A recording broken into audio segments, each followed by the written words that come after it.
میں Qamar Naeem, director, producer and writer, history based serial پہچان Islamic تاریخ آف دہلی سلطنت پیش خدمت ہے بایوگرافی آف امیر بنگال اختیار الدین محمد بختیار خلجی۔ بختیار کی پیدائش سن 1175 میں ترکی کے خلج قبیلے میں ہوئی تھی۔ بختیار کے والد الیار خلجی کا انتقال ہو چکا تھا۔ بختیار کے دو چھوٹے بھائی تھے، محمد شیران خلجی اور محمد ایواز خلجی۔ ایک وقت آیا جب لاکھ محنت مشقت کرنے کے باوجود بختیار اپنے پریوار کا خرچ نہیں چلا سکا۔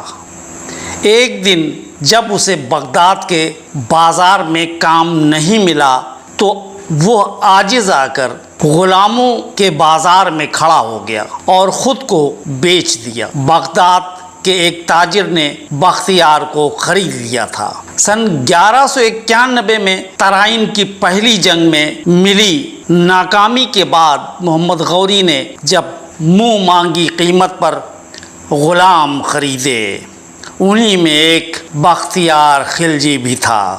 بختیار کی عمر اس وقت محض 16 سال تھی۔ اس نے جلدی ہی تلوار بازی، گھوڑ سواری اور تیر اندازی کے ہنر سیکھ لیے تھے۔ سن 1192 میں جب ترائن کی دوسری جنگ ہوئی جس میں پرتھوی راج چوہان کی شکست ہوئی تھی، بختیار خلجی نے دلیری اور بہادری کے ساتھ کارنامے کو انجام دیا تھا۔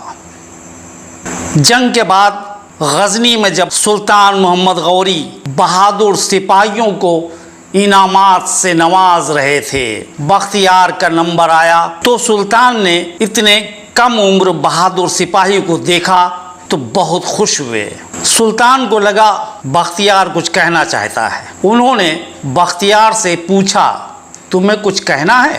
بختیار نے کہنا شروع کیا، سلطان حضرت، میرے خاندان اور میرے قبیلے کے لوگ بہت غریب ہیں، میں انہیں اپنے ساتھ رکھنا چاہتا ہوں، لیکن میں چاہتا ہوں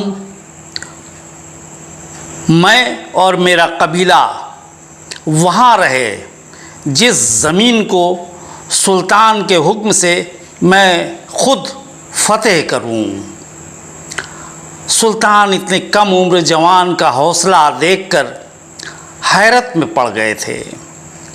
سلطان نے خط کے ساتھ بختیار کو ہندوستان کی راجدھانی لاہور بھیج دیا۔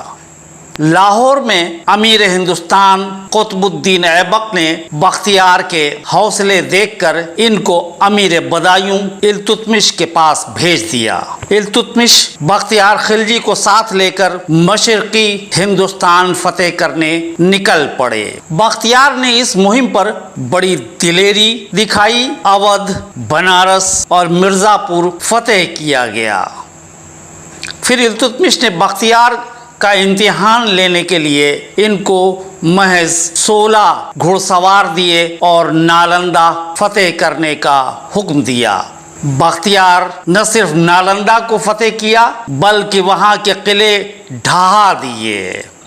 اس کے بعد وہ رکا نہیں، وہ تکشلا پہنچ گیا۔ یہاں بھی قلعے ڈھائے گئے اور کئی سرکاری مرکز بھی نیست نابود کر دیے گئے۔ پھر وہ ویدانتا پوری پہنچا جہاں موجود تمام سپاہی قتل کر دیے گئے، سرکاری مرکز مٹا دیے گئے۔ بختیار نے اسی پر اکتفا نہیں کیا، وہ بنگال کے راجا لکشمن سین پر حملہ کرنے نکل پڑا۔ لکشمن سین کا قلعہ ناڈیا میں تھا۔ بختیار 16 گھوڑ سواروں کے ساتھ قلعے میں گھس گیا تھا۔ راجا لکشمن سین اچانک ہوئے اس حملے کے لیے تیار نہیں تھا، وہ فرار ہو گیا تھا۔ اس طرح ناڈیا قلعے پر بختیار خلجی کا قبضہ ہو گیا تھا۔ بختیار یہاں پر بھی رکا نہیں، اس نے دیو کوٹ پر حملہ کر دیا، پورے شہر کو تہس نہس کر دیا گیا۔ سن 1202 میں بختیار خلجی کی اتنی زبردست کامیابی کی اطلاع جب لاہور اور غزنی پہنچی تو سلطان محمد غوری بہت خوش ہوئے اور انہوں نے اعلان کیا کہ بختیار خلجی کو امیر بنگال بنایا جاتا ہے۔ اس کے ساتھ ہی انہوں نے اعلان کیا قطب الدین ایبک کی 3 بیٹیاں ہیں، ان میں سے سب سے بڑی بیٹی ترکان شاہ کی شادی امیر بدایوں التتمش کے ساتھ کیا جائے گا۔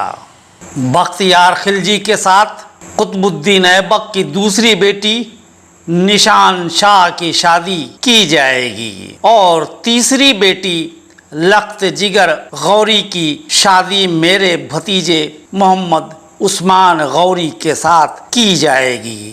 بختیار خلجی کی شادی سن 1206 میں امیر ہندوستان قطب الدین ایبک کی بیٹی نشان شاہ سے کرا دی گئی۔ بختیار خلجی نے مہم تبت فتح میں نیپال کے علاقے سکم کے ساتھ تبت کے کچھ علاقے فتح کر لیے تھے۔ بختیار کو جب امیر بنگال بنایا گیا تو اس نے ترکی سے اپنے دونوں بھائیوں شیران خلجی اور ایواز خلجی سمیت پورے قبیلے کو بنگال طلب کر لیا تھا۔ اپنے بھائیوں سمیت اپنے قبیلے کے کئی لوگوں کو حکومت اور فوج کی اہم ذمہ داری سونپی تھی۔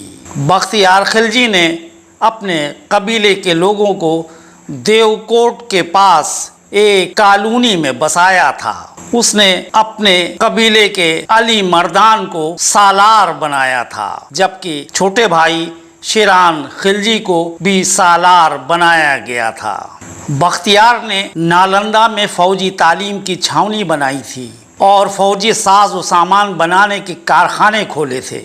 نالندہ کا امیر ایواز خلجی کو بنایا گیا تھا۔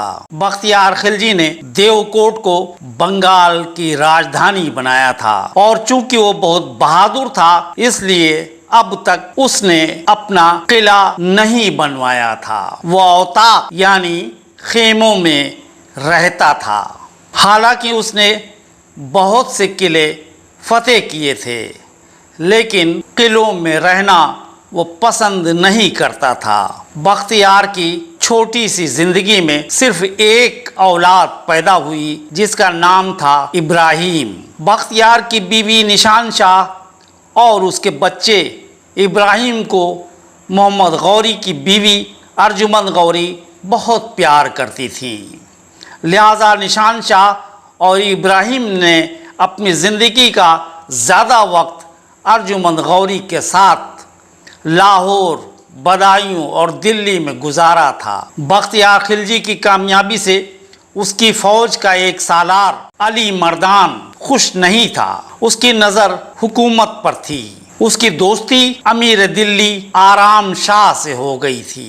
آرام شاہ دلی کا سلطان بننا چاہتا تھا جس کے لیے وہ قطب الدین ایبک کا قتل کرنا چاہتا تھا، لہذا جب علی مردان اور آرام شاہ کی ملاقات ہوئی تو آرام شاہ نے علی مردان کو بھی بختیار خلجی کا قتل کرنے کی صلاح دے دی۔ سن 1206 میں لاہور کے قلعے میں بختیار خلجی کی شادی کی تقریبات اور ترکان شاہ کی شادی التتمش کے ساتھ نکاح کی تقریبات منعقد کی گئی۔ اس شادی میں شرکت کے بعد سلطان محمد غوری غزنی واپس روانہ ہوئے، راستے میں ان کا قتل ہو گیا۔ یہ تاریخ تھی 15 مارچ سن 1206۔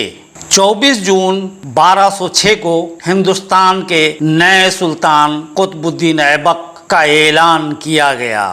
قطب الدین نے محمد غوری کی مہم تبت فتح کے لیے امیر بنگال بختیار خلجی کو ہدایت کی۔ بختیار دیوکوٹ پہنچے اور چونکہ وہ علی مردان کو اپنے ساتھ لے نہیں جانا چاہتے تھے لہذا اسے ہدایت کی کہ وہ بریسل کو مرکز بنا کر مشرق میں جائے گا اور دریا برہمپتر کو پار کر آسام کے علاقوں کو فتح کرے گا۔ بختیار آدھی فوج لے کر وایا سکم تبت میں داخل ہو گیا اور